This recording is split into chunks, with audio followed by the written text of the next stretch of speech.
Hey Raghunath, tell everyone about our Patreon community. Sure, Kaustubha. The Wisdom of the Sages Patreon community is an incredible online yoga resource. If you like the type of yoga wisdom and culture we share on the show, then our Patreon community is a great next step. This is a listener-supported podcast, and any level of sponsorship will unlock a wide range of live and archived classes, talks, and even workshops. Raghunath teaches, I teach, and we have a host of other excellent teachers on topics ranging from yoga philosophy, asana classes, storytelling, Ayurveda, kirtan, cooking, meditation, and a lot more. We even have an incredible online Bhakti 12-step recovery group. So if you want to check it out, go to patreon.com/wisdom of the sages. All right, let's get it on. Om Namo Bhagavate Vasudevaya. Om Namo Bhagavate Vasudevaya. Om Namo Bhagavate Vasudevaya.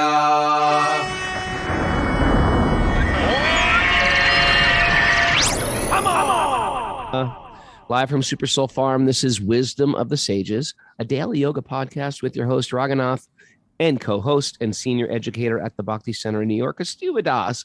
Welcome to the show. Welcome to Makeover Monday, everybody. It's Monday. It's time to start off our new spiritual week. And we are welcoming in our spiritual week with a commitment to some sweet baby Krishnas. That's for our Patreon members. If you're not a Patreon member and if you like what we're doing, there's a chance for you to support us. Go to patreon.com/wisdom of the sages, and you get access to a bunch of free backlogged goodies. Backlog doesn't sound good. That sounds like a backed up sink. Archived? Archival treasures. But we're going to do Sweet Baby Krishna this week. I'm going to try to do every day. Wednesday might be tricky, but I'm going to try to do Monday, Tuesday, at least Thursday, Friday. I'll keep you posted on the daily. 7 p.m. And we're going to do it at Gopal Chandra's house. Okay. He's my local boy. So looking forward to it. And you're invited live if you're local. I'm just inviting people to your house, Gopal. I hope that's okay with you. Mary, are you going to be there? You're local. Maybe. Maybe. All right. Then we'll take that. Maybe Bobby. Maybe Trucksy will pull in the truck. Can you get a truck up that driveway? Maybe. All right. How are you, Kaustubha? You had a good weekend? I did. Yeah. We had a little kirtan program. When devotees get together, we always call it a program. We had a program, but it was just like a get-together. It was a party. Devotees of Bhakti love to party. It's that simple. We're not saying stop partying. We're saying party to a very, very refined caliber, right? A high caliber of partying where we eat wonderful food, we sing wonderful songs. And if you're not new to it, you'd be like, wow, what kind of party is this? This is a quite beautiful party. It was beautiful. I'm sure it was. We sang. We installed deities into Bobby's house. We got to think of a good name for them, Kaustubha. Nitai. You got a good name? Comes to the top of your head? Because you can name your deities whatever you want. Ooh, well, I would, well, within reason. I've got nothing to work with. Not like Lucy and Ethel or something. Like you got to name them real names. They're Damodar Priyas? Yeah, Gordon. No. They're Bobbies. They're Bobbies. Okay, Bobbies. Well, let's think about it a bit, and by then. Nitai Sachi Sutta. Nitai Sachi Dulal. Okay. That'll work. I know, but now you're supposed to give one of your opinions. That's my opinion. I mean, that's as good as any other. It is good. It is good. I just wanted to hear your heart speak to me. Okay. It's you're asking me to name some deities, but you have to. It requires a little meditation, right? You can't. They are just quite snap it charming, off. And they have a sort of like a drunken swagger of joy. Oh, okay. You see, that's interesting. You see, that's and they have a smile and a tilt to their head. Yeah. Mm-hmm. They're really beautiful deities. Me and Mara picked them out in Vrindavan. Nice. Am I taking the credit for that, Mara? Did I pick them out? Was I in on that? Yeah, you were in on it. Okay. Because Yeah. I thought You I was get all in credit, on it. Prabhu. I don't want all We're credit. giving you the but credit. I don't want all credit because I think you said, what do you think of these ones? And I'm like, oh, yeah, I think I did that. I think you get more credit than me. I just went, oh, yeah. And now Where did you go? taking at least 50% of the Which- credit for that. Which shop For did you go that. to? This guy right next to Rasi Bihari Lal in Loy Bazaar. That's Jamuna Prasad. Jamuna Prasad. Everybody's got a great name there. Jamuna Prasad. I want that name. Jamuna Prasad. You're taking it. That could be your name, Mara. Jamuna Prasad. Could be. Could be. All right. You got a nugget today, Raghunath? Have I got a nugget for you? Where's This it is from? from one of our favorite writers, Richard Bach. Oh yeah, Right? He wrote what? Tell me. Quiz. Jonathan Livingston Seagull. Yes, my friend. Very deep. That's a book. real super popular book at one point. You know, Like in I the mean, 70s. yeah, in the 70s. I mean, that's probably when it came out. Mara, do some research on that, please. When did that book come out? And I don't know. I read it. That was part of my spiritual journey, Jonathan. Was it? Wasn't it for you? No, but I do remember it lying around the house. Right from like street fighting to I'm a monk. It wasn't. It's not You went exactly for my journey. hardcore. But, Yeah, But there was no I remember gradual that- path. You got into Bhakti, and that was it. well, I remember that book lying around the house, because it was such a popular book. It's like everyone had it. It was like this short book that was full of photographs of seagulls. But Yeah. it had this deeper spiritual, kind of like Eastern influenced kind of message behind it, right? We had it at my house too. My dad had a bunch of these self-helpy spiritual books around the house. Okay. It was published in 1970. 1970. Yeah, that was it. It's about Anyway, the let's see what seagull, type of- right? It's like the seagull who's more like a spiritual searcher, and all the other seagulls can't understand him. Yeah, And, they're like the conformists. yeah. His mother seagull is getting on his case, like, why can't you just be like the other seagulls? Be like the other seagulls. And look at everybody here on Wisdom of the Sages on Zoom. They're all a bunch of seagulls. They're a bunch of the anomaly seagulls. They're not like the mass of birds, the seeker the seagulls. flock. They're the seeker seagulls, and they're flying here early in the morning to hear some wisdom from the Srimad Bhagavatam. But first, from Jonathan Livingston Seagull. Ready? He spoke of a very simple things, that it is right for a gull to fly, that freedom is the very nature of his being, that whatever stands against that freedom must be set aside, be it ritual or superstition or limitation in any form. Okay. Set aside, came a voice from the multitude, even if it be the law of the flock. No, you read that. That's a question. Set Oh. aside? Set aside? I didn't see the. Oh, wait. Okay. Set aside came a voice from the multitude, even if it be the law of the flock. The only true law is that which leads to freedom. Jonathan said, there is no other. Oh, this is almost like abandon all dharma and just surrender to me. This is like 1866 of the Bhagavad Gita, Something like that, yeah. written in gull language. Go conversation. Yeah, What do you but think about this? I think it's nice. I want to go back and take a look at that book. But yeah, it's he's bringing up the within so-called quote unquote religious communities, there's all kind of rules. But what are the rules meant for? What do they lead to? And within society, you have another set of rules too, right? Sometimes they coincide. Sometimes they're opposite of each other. But which, what kind of we all need a life that's governed in some way, right? Like there have to be certain principles that we follow, and those principles kind of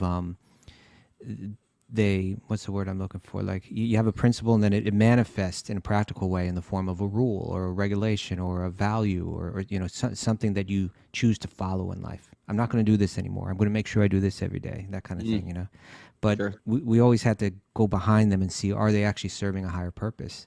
So, there's this kind of like gull in the flock, right? There's like, but what about the law of the flock? What about the law? We've always had these laws. We've got, you know. yeah. This is sort of like Malati's interview. If you missed yesterday's interview with Malati, man, that thing could have gone on for 4 hours. Yeah, an hour maybe not. And you're such a Beatles chopper. Well, Why she not didn't. let She didn't her want to go there. She told you she didn't want to go there. I know, but that's where you gotta push. All right. I got Paramananda on the phone after that interview. She's like, you gotta keep it going with the Beatles. He's one of the few people that met the Beatles. And the Beatles, and whatever you say, okay, they're not the most holiest people of all, or they are, you never know, and it depends who's listening. but they did a lot of change in the world and they got a lot of stories, and we should have milked her for every Beatles story she had. Well, I wanted to milk her for a good Prabhupada story. And we got that. We should have just gone on longer. Anyway, if you didn't hear that interview, go back. The interview with Malati yesterday, who was like one of the early disciples of Prabhupada and the Bhakti, a Bhakti leader, and now is a big leader in the Krishna movement. But she's just an incredible person with an incredible story. Right after the show, I said to Mara, I was like, Mara, if I said, go to India and meet a Swami and put on a sari, you couldn't do it. Just that alone is such a tall order. No, Mara, tell the truth. Could you go to India and put on a sari and meet a Swami? What to speak of shop, cook, cross a river in a boat with a guy with a boatman with a few rupees? Mara, she puts up with us every day. I mean, that's gotta be so. Or go upstairs and put on a sari right now. The stuff that Malati went through. Come on, Mara. Side with me, Mara. I'm not just criticizing. We both were like amazed. Yeah, we I was like, oh, that would be too hard. I know. It was like, yeah. When she pulled up to the field and said, okay, this is Mayapur. And this is where you're going to cook. And where's the kitchen? Oh, this is the kitchen. You're cooking on cow dung on a grill. Come on. Yeah, I mean, that's not even starting to describe how austere it was. Yeah. There's snakes everywhere. Yeah, there's snakes everywhere. Malaria. If you would have said, go to the field and eat a Cliff Bar, I'd be like, come on, get a Cliff Bar ready for your guru. I was like, come on. It's like it was too much what these guys had to do in the old days. I'm really convinced they were demigods or are demigods that have taken birth. Whatever, you laugh, but time will tell. What do you mean you laugh? I'm not saying you're wrong or anything like that. I think they're demigods that have been sent to spread a spiritual movement. Yeah. I'm not saying it's Shastric. Yeah. Okay. Anything else you want to say about Jonathan Livingston Seagull? Do you feel yourself like Jonathan Livingston, like flying away from your high school pack? Because this is how we got to Malati, Prabhu. Because the hippies were all Jonathan Livingstons. They were like, I can't be like our parents. The whole hippie movement flew away from the norm of the flock. Yeah. But you got to be careful when you fly away from the norm. You got to be careful when you abandon Dharma, like the Gita says, abandon all Dharma, right? People say, I'm going to give up Dharma and I'm just going to become a sannyasi. Good luck with that. There's a reason why Dharma and there are parameters within that flock. Mm-hmm. And because it hopefully can help you progress. But at the same time, sometimes you just got to make your own choices in life. If you can really fine tune what the main thing is. You did it. You did it, ma'am. I did it, or Mara did it? Who's ma'am? You did it, man. Man, you're man. Excuse me, ma'am. You did it, ma'am. You did it. No, you like you broke away. You got into this hardcore thing. Yeah, and you became like sort of a street urchin of sorts. And then you're like, you know what? No, this is not an alternative. This is an alternative. And then you said, I want this alternative. You just chose that alternative. Mercy of the devotees, But well, that's because you're a devotee. There have to be principles in life, and it seems like the trouble always comes when, whether it be in something like politics, whether it be in something like spirituality, there are principles, and like wiser people, you have to understand the principle deeply. And when you understand the principle deeply, you have a better idea of how to apply it, because the circumstances on the ground they're different for different individuals. They're different under different circumstances. And, so here's this Gaul saying, what about the law of the flock? That's a law we've always followed. Right? It's like your parents yelling at you. Well, whatever. It could be parents. It could be anything. It could be the hardcore scene yelling at you. What are you, crazy? I mean, it's the same thing that plays out between the left and the right in politics, too. It's like everybody's like, they're shouting about the details, but, actually the principles people agree on, in general. Like people should be, everyone should have equal opportunity. Sure. Like there are principles that like we kind of all agree on.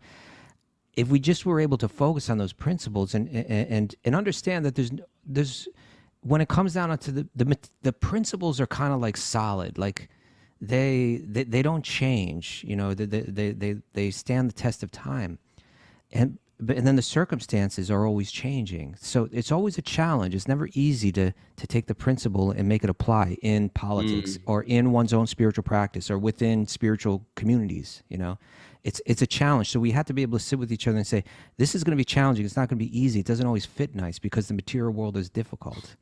But let's always understand what the principle is, and let's adjust as best we can towards that principle. And that may mean embracing a rule. It may mean letting go of a rule that's no longer as relevant as it was, or adjusting it in some way. That's what Prabhupada did in such a brilliant way, right? Like, people were saying, even it came up, a little bit, I don't know if everyone caught on to it, but when Malati was telling this story about how she was serving Prabhupada lunch, and some of the, kind of religious orthodoxy, that was still present back there in India, they were kind of like, well, he's a sannyasi.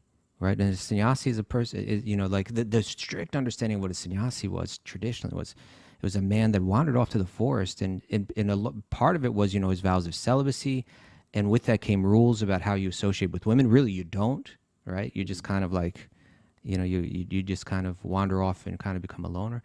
And so he was being criticized for having a woman disciple cook for him, and so when she came in, she was all.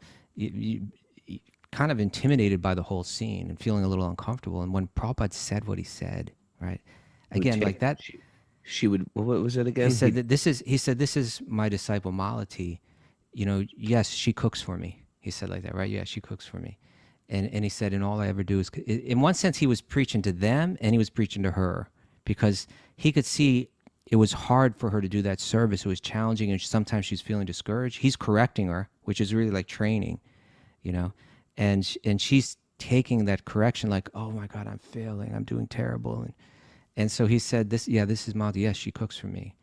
And he says, and I do nothing but complain.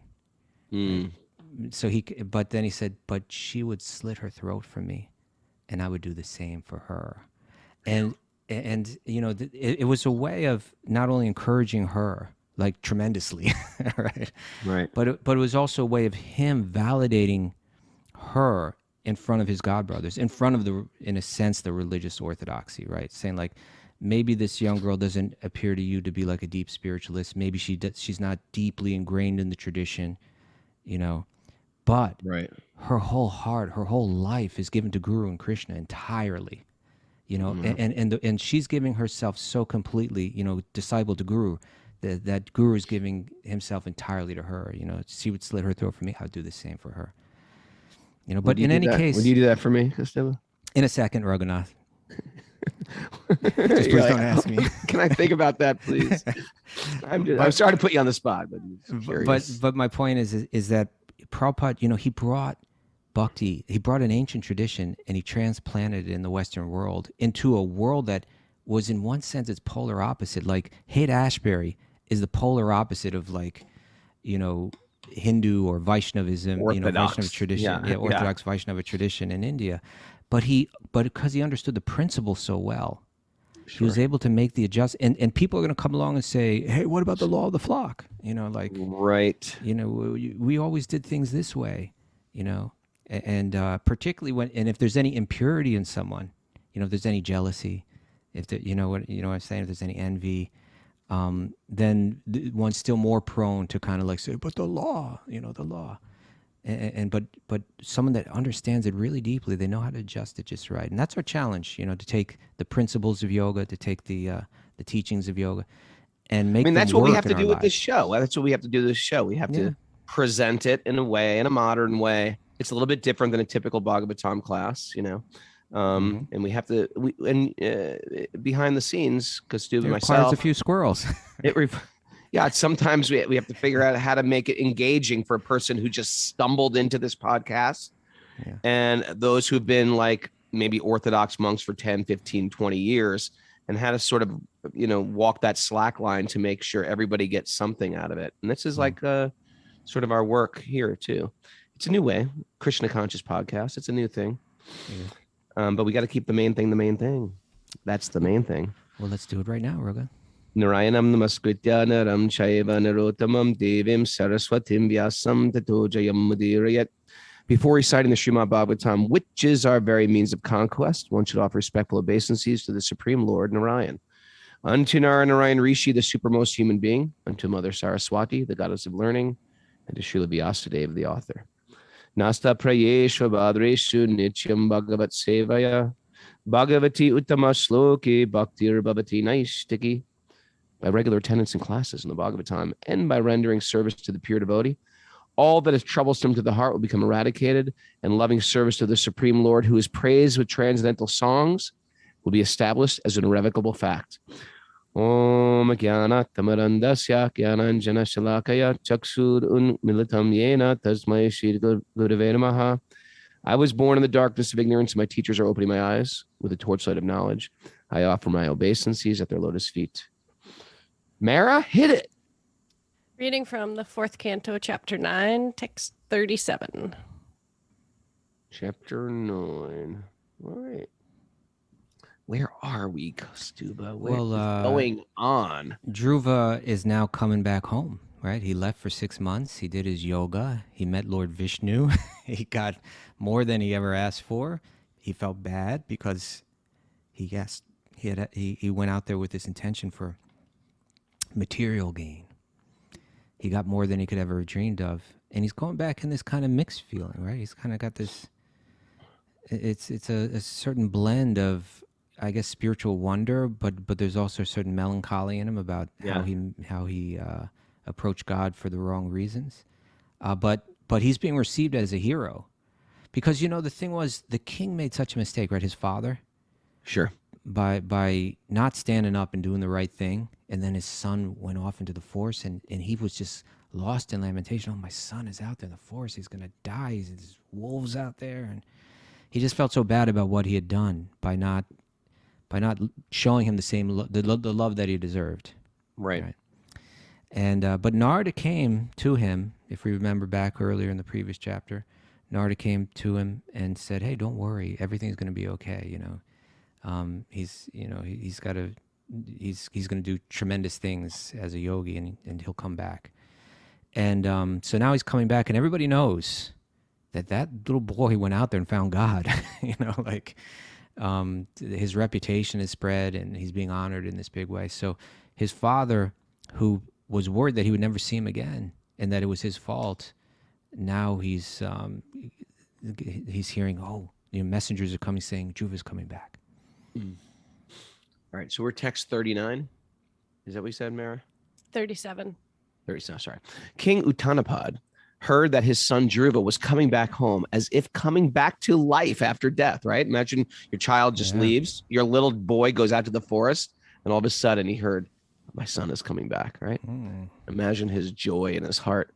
Yeah. He could not put his faith in this message, for he was doubtful how it could happen. Like, how could he come back? Are you sure he's coming back? Mm. He considered himself the most wretched, and therefore he thought that it was not possible for him to attain such good fortune. Interesting. Right, so yeah, he's feeling bad about this whole situation. Text 38. Although he could not believe the words of the messenger, he had full faith in the word of the great sage Narada. Thus, he was greatly overwhelmed by the news, and he immediately offered the messenger a highly valuable necklace in great satisfaction. Imagine that. What? Yeah. Thank you. Thank you. Well, would you be a messenger? I used to be a messenger. Would you? Yeah, but they didn't give you rewards or kill you. Sometimes they would kill the messenger. Paycheck. I know. Imagine if they would just say, "Oh yeah, I don't like this message. Kill him." They had. There were codes of conduct for messengers. You're not supposed to kill the messenger. Yeah. Well, they burnt Hanuman's tail. They did. Okay. Then King Uttanapad being very eager to see the face of his lost son, mounted a chariot drawn by excellent horses and bedecked with a golden filigree. What's a filigree, Mara? Private school? Is like when you paint gold on something, isn't it? Ornamental work. Set gold. Yeah, ornamental work of fine wire formed in delicate tracery. It's typically gold or silver. Okay. Taking with him many learned Brahmins, all the elderly personalities of his family, his officers, his ministers, and his immediate friends, he immediately left the city. As he proceeded in this parade, there were auspicious sounds of conch shells, kettle drums, flutes, and the chanting of Vedic mantras to indicate all good fortune. A lot of pageantry. A lot of pageantry going on. You know, I tell you, if you hang out in India, there is pageantry. You know what I mean? It's hard for like, what? They had a little parade? Yeah, they did. They had parades. There are all types of pageantry going on in India. There's all types of festivals. You don't even know what festival, right? If you hang out in holy cities in India, there is some like pageant going on at all times from some, maybe not the whole town, but maybe some particular ashram is having a pageant for their guru. Udupi? Oh, yeah. In Udupi, it's every night they're having a pageant. Yeah, the elephant.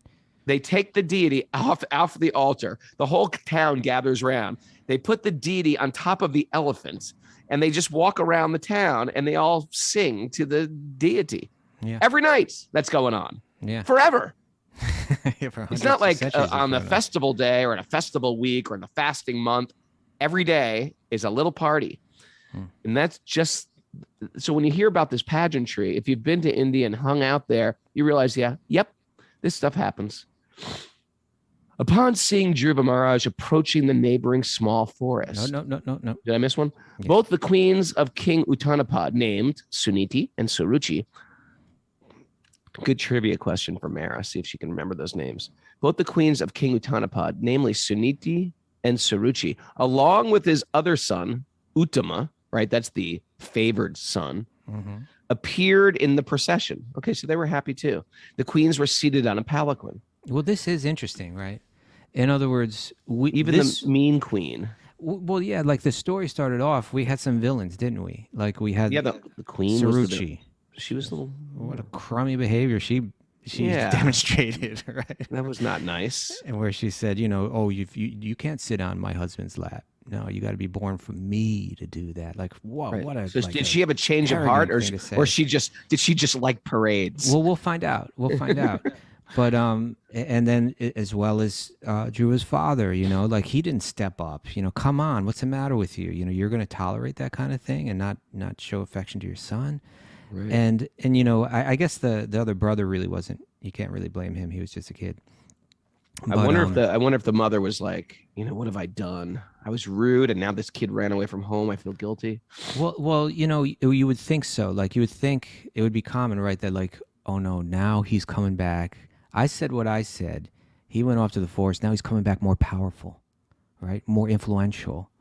Like I'm not going to that. Maybe she would be invited to go out to greet Druva. I'm not going to go see him. Like maybe she'd be trying to hang on to her power. But let's see how she and King Uttanapad, how they respond. Text 42 and 43. Upon seeing Druva Maharaj approaching the neighboring small forest, King Uttanapad, with great haste, got down from his chariot. He had been very anxious for a long time to see his son Druva, and therefore, with great love and affection, he went forward to embrace his long-lost boy. Imagine your 5-year-old runs away from home and he comes back a pure devotee. I know. You think like so many other things could have happened to him, but he came back a pure devotee. Right? Yeah. He had been very anxious for a long time to see his son. Therefore, he went with love and affection, and he went forward to embrace his long-lost boy, breathing very heavily, like running. Emotional. Right?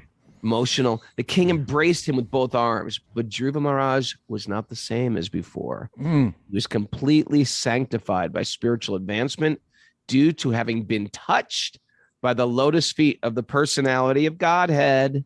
That's amazing, right? He had his little arc as well, right? His journey. He came back a different person. Yeah. How long was this? 6 months? Yeah. I want to become a pure devotee in 6 months. Well, you got to be careful. Got to be careful what you wish for. It is interesting, right? though. No, but just think of it like this. In other words, we set aside time. Like we set aside time in the day. I'm going to chant my japa right now, or I'm going to listen to Sweet Baby Krishna right now, right? And then we also have we set aside times like maybe in a month or something like that, or within the year, that we want to dedicate more fully. Like, I'm going to go on a retreat. I'm going to go on a pilgrimage. And we're meant to come back a different person, And it's like there's some... It's not easy to break all our old habits. It's not easy to break all our old thought patterns. It's not easy to, fully embrace new values and behaviors and so on. But really, we should think like this, Druva, right? He came back a different person.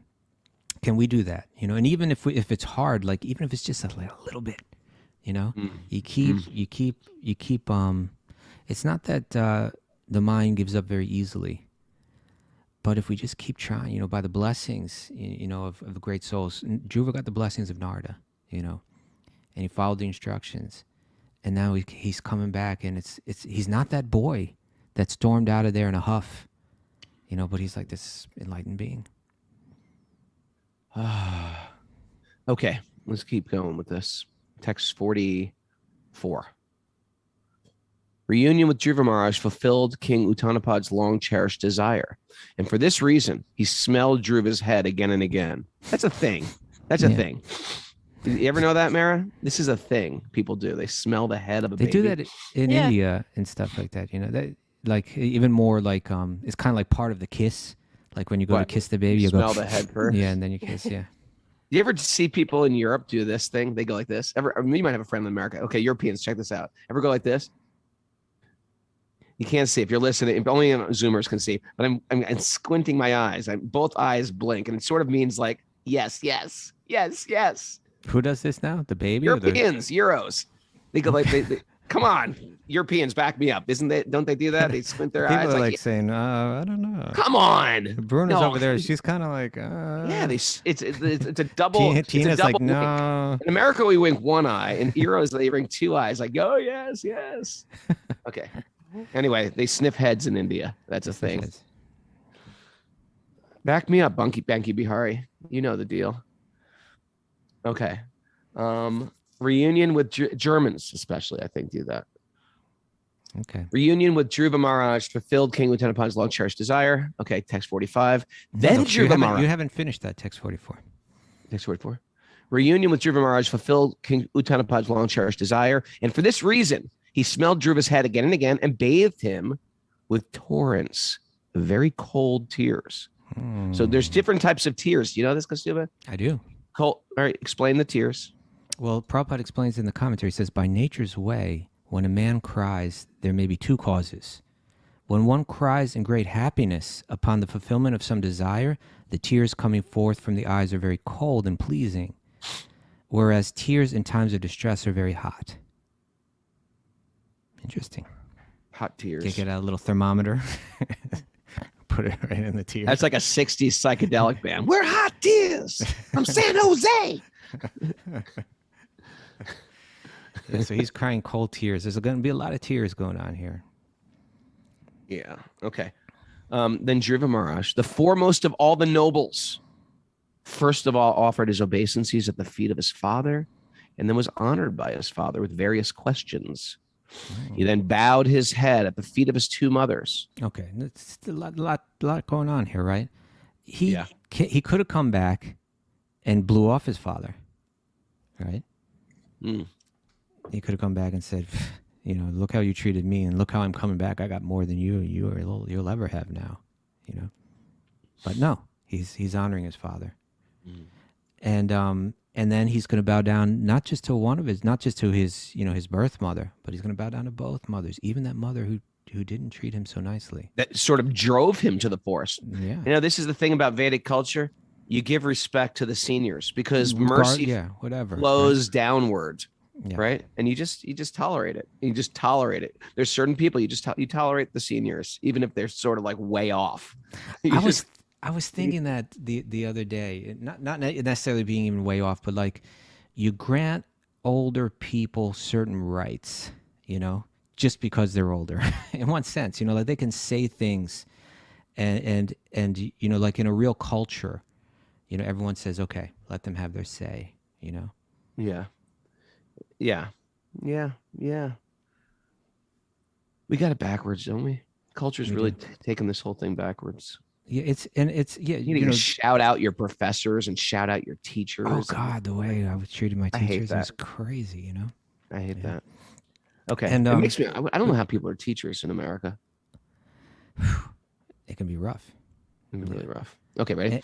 But that there's a law of the flock, right? That's like it is leading towards freedom. You just have to understand it, right? Like once you start disrespecting, it doesn't mean you have to do everything it doesn't mean you can't question the elders, right? Yeah, you It doesn't question. mean you necessarily have to do everything that they say. The principles No, are higher. you don't do what they say. But one detail is that there needs to be honor of the elders, Some type of respect. There got to be Yeah. respect. And once You that don't have breaks to down, agree with everybody. You don't have to agree with everybody to Yeah. treat each other with dignity, That's or else you just become. If you got some issues with them, you become that same issue. You got the same thing yourself. You got the same issues yourself. yeah, in other words, you don't necessarily have to agree with the elder. You don't necessarily have to follow what the elder's saying, but you got to be respectful to the elder. And if not, it's actually your own character that's disintegrating. You know what I'm saying? It's like, Yeah, it has to do with your own state of mind and your own quality of character. Yes, like the thief is not just stealing. Suppose a thief goes into a store and steals a couple candy bars. Mm-hmm. So the guy loses some candy bars, but you've become a criminal. You created a criminal mind, a sneaky, devious mind. That's right. Yeah. Candy. Okay. So now Druva has bowed down to both mothers. Let's hear what happens next. Saruchi, the younger mother of Druva, right? That was the mean one. Troublemaker, yeah. The troublemaker. Seeing that innocent boy had fallen at her feet, right? Immediately picked him up, embracing him with her hands. And with tears of feeling, she blessed him with the words, "My dear boy, long may you live." Okay. It's sort of like, right? Long live, right? It's like a blessing. Long live the queen. Yeah. God save the queen. So now we can see you're wondering what mood she's coming in, but these tears are an indication that she has genuine feelings of remorse and affection, you know, remorse for her previous behavior and affection for little Druva. You know, imagine if he came back in a different mood, right? Like, imagine if he came back like, you know, he bowed down to her immediately, you know, and by bowing down to her, she was able to, it brought out the best in her. You know, imagine if he just gave her the finger, you know, like. Right. You know Yeah. You're the reason I went to the Screw forest. you. Yeah. Oh, take birth from you, you know.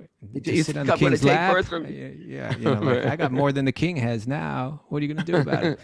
You know, but he didn't. He came down and by bowing, and if he would have come back like that, what would have been the response in her? She would have just become all the more hardened, all the more cruel, all the, you know. Right. But he If you bowed really down. want to transcend this world, you can't play the same game of the material world. If people are petty, if people are terse, if people are cruel, and you think you're going to teach them a lesson by being petty, terse, or cruel, you're not. You've now been tricked by Maya. Now you're ensnared in the same things that you hate. You have to be so far above it. Right. And You're so not going to beat them with hatred. You're not going to beat them with hurting them back. No. And this is kind of one of those examples of like, be the change you want to see in the world and all that, you know, because he responded to someone who had treated him with cruelty, Right. because he responded with kindness and respect, what it did was it brought kindness and respect out of her.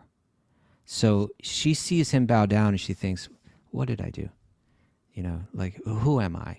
Right. Like the words that I said, and so now she's crying and she, you know, with genuine affection, embraces him and says, long may you live. You know, it's bringing out the best in her now, his behavior.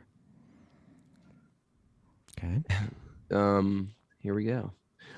For text 47, unto one who has transcendental qualities due to friendly behavior with the personality of Godhead, all living entities offer honor, just as water automatically flows down by nature.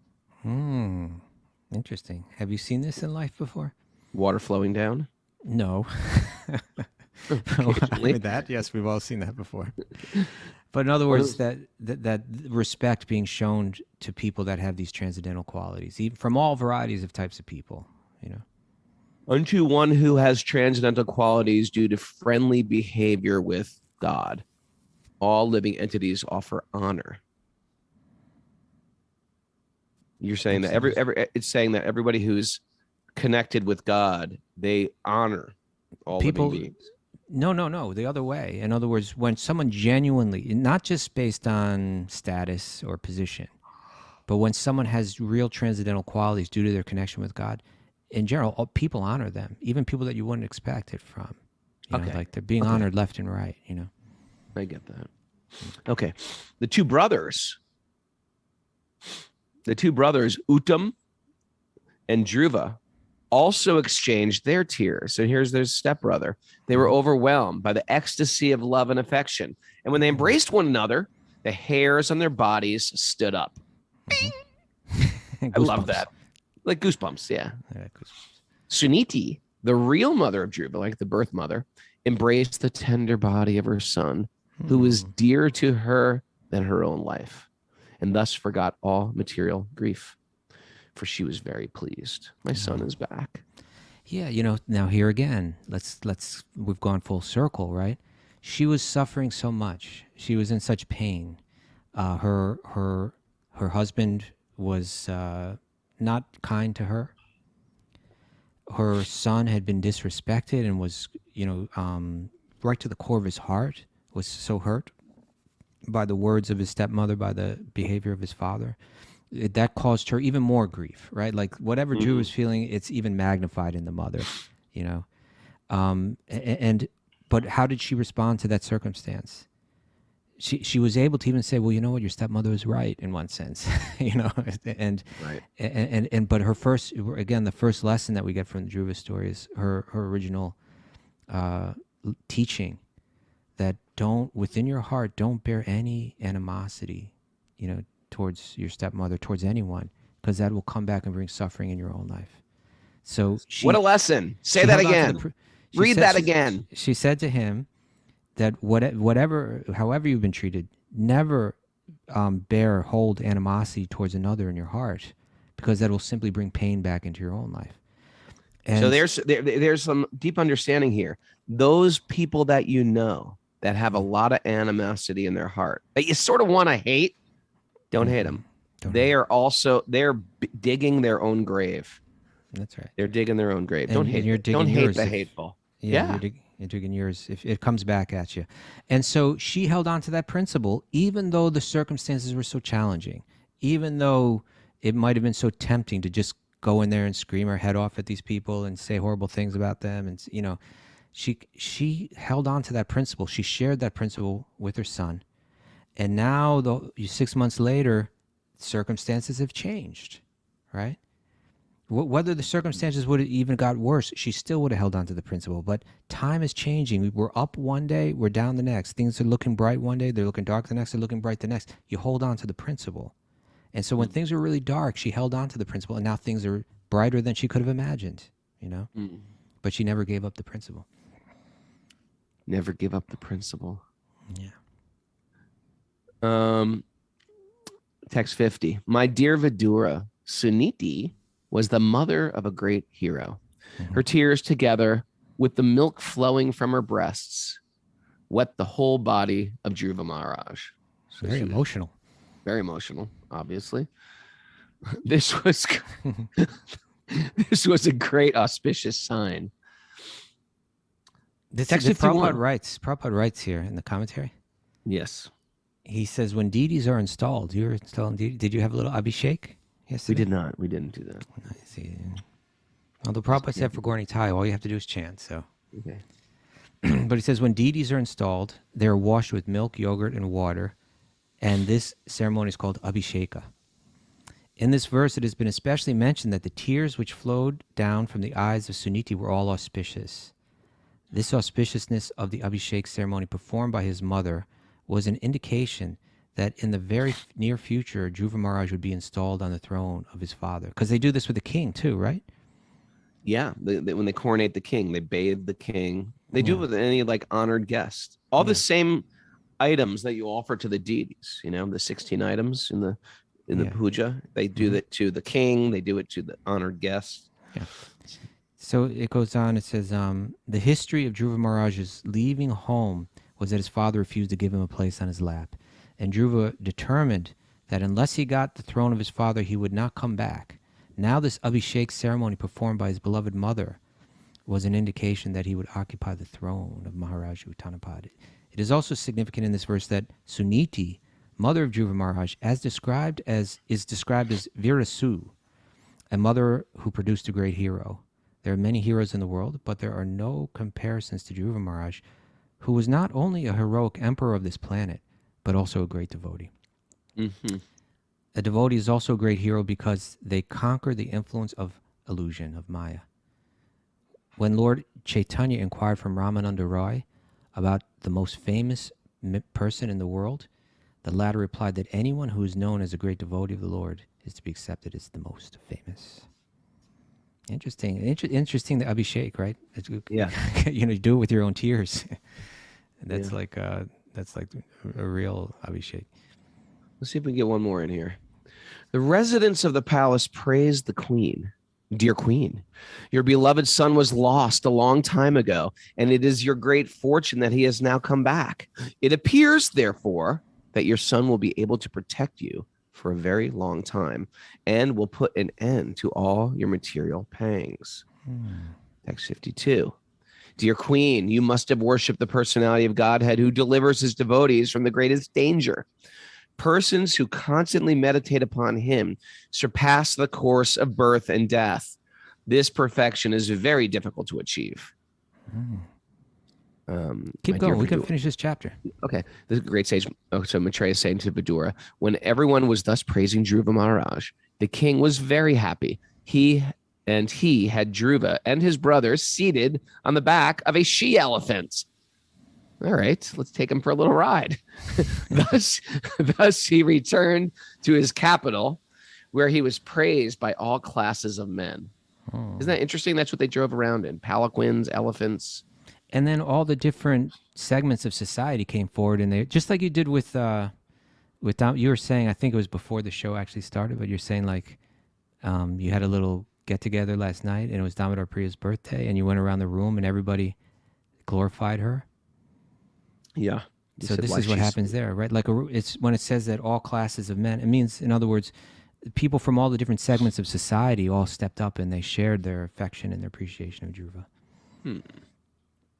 The whole city was decorated with columns of banana trees containing bunches of fruits and flowers, and betel nut trees with leaves and branches, and they were seen here and there. There were also many gates set up, which were structured to give the appearance of sharks. What? They had a cool shape. That's all. All right, a cool shape. Sharks. Isn't that interesting? They knew all about sharks. Sure. You know, what do they catch? Sharks? No, how'd they know about sharks? Yeah, how do we know about them now? What do you need? Well, we catch them, we kill them, we put them in zoos. You don't think they ever aquariums? You think there were no fished? Aquariums. You think no people fished back then? They never saw a shark? I guess people fished. Okay. Okay. At each and every gate, there were burning lamps and big water pots decorated with differently colored cloth, strings of pearls, flower garlands, and mango leaves. They still do all this stuff. Uplifts the mind, yeah, right? When you step into that kind of atmosphere. They still do all this type of stuff. In the capital city, there were many palaces, city gates, and surrounding walls, which were already very, very beautiful. And on this occasion, all of them were decorated with golden ornaments.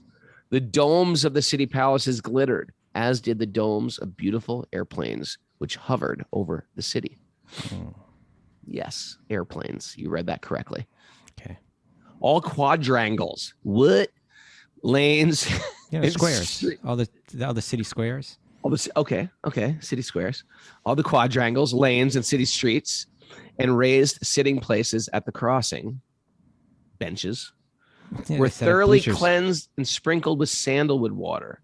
So, this is a thing, like in these hot cities, they sprinkle the city streets with water and it keeps the dust down, Even the British did that. Fragrance too. But yeah, they did it with fragrance. How cool is that? Fragrant water. I mean, they do that actually in upstate New York. They sometimes sprinkle the roads with.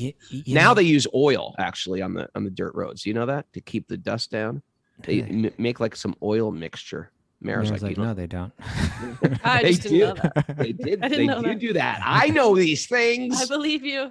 It's like an oily water. The first time I went to Vrindavan, we were going to go do kirtan, through the streets, and everyone, and it was so. I'd never experienced this kind of culture, but so a group of us had gathered, and it was hot out, and they gave everyone a garland of marigolds. And then they took sandalwood paste and they put it on, you dip a marigold in that sandalwood paste and you put it across the forehead, and it's cooling and very fragrant. And I think they even sprayed rose water on everyone, and you were just like, whoo. And it just takes your whole consciousness and just it brings it to another place. It purifies it all, Yeah, yeah, yeah. And then you go chant, So they're just purifying the whole city. But you can imagine it's like got this effervescence to it. Like the whole atmosphere is just pleasing. Yeah, they were doing this stuff that we replaced that with like bathroom air freshener, like All spray. culture, yeah. We got nothing. The whole thing is like artificial now. Artificial. Yeah. Okay. Thus, Dhruva Maharaj passed on the road from every place in all the neighborhood. All the gentle household ladies assembled to see him. And out of maternal affection, they offered their blessings, showering him with white mustard seeds, barley, curds, water. I guess these are auspicious things. White mustard seeds, barley, curd. Just as they throw rice at a wedding, Water. Yeah, they just threw it at him as like, we love this prince. Newly grown grass. They threw some grass at him. Fruits and flowers, a couple bananas and grapes.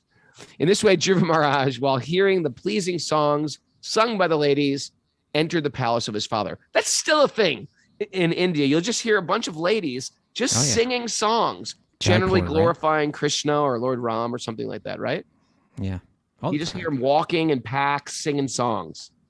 Mm-hmm. It's a thing. You're supposed everybody. I went. People don't sing. When I was, we did this puja for the global puja for Ukraine yesterday. Yeah. And Eddie Stern, at the Broome Street Temple, he did a puja over there, and it was the first time I've been there since that temple's been reopened. So for like a decade or something. Reopened the exact same spot, huh? Exact same spot, yeah. Wow. And so I sat down there kind of in the back and was enjoying the whole atmosphere. And then Eddie said, Kaustubha, could you come up and sing a bhajan now? What? Yeah. And what'd you sing? What'd you sing? I sang the Prayers to Lord Nrsingadev, because that was appropriate for the event. Wow. But I think, yes, like everyone should have songs that they sing, right? It's like have a song. Have your favorite songs. Yeah. And everybody knows my favorite songs. If you hang with me, what's my favorite song? Madhurastakam. Boom! There it is. That's your favorite song. You know me. Yeah, it's kind of like the Irish still got that, right? It's like you're hanging out and everyone's having dinner and going to say, hey, sing us a song. Or maybe old Danny Boy or something like that, right? But, something. Everyone in the family has to get up and sing a song, Yeah. I don't sing anymore. Okay, let's try to wrap. Oh, it's already 7. No. We do? Just read a few more verses. No problem. Well, there's a few. And we got takeaways. Dhruva Maharaj thereafter lived in his father's palace, which had all walls bedecked with highly valuable jewels. His affectionate father took particular care of him, and he dwelled in that house just as the demigods live in their palaces in the higher planetary systems. Wow. The bedding in the palace was white as the foam of milk and was very, very soft. The bedsteads were made of ivory with embellishments of gold, and the chairs, benches, and other sitting places and furniture were also made of gold. The palace of the king was surrounded by walls made of marble, with many engravings made of valuable jewels and sapphires, which depicted beautiful women with shining jewel lamps in their hands. Lamps in their heads. The king's residence was surrounded by gardens wherein there were varieties of trees brought from the heavenly planets, other species. Could be, huh? Could be that some of the stuff growing on this planet has been brought here from other places. Parijata tree. In those trees, there were pairs of sweetly singing birds and almost mad bumblebees, which made a very relishing buzzing sound.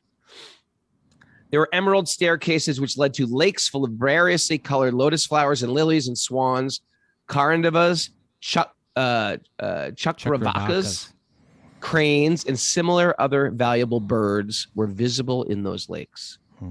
The saintly king Uttanapad, hearing of the glorious deeds of Dhruva Maharaj and personally seeing also how influential and great he was, felt very satisfied. My son, right? For Dhruva's activities were wonderful to the supreme degree.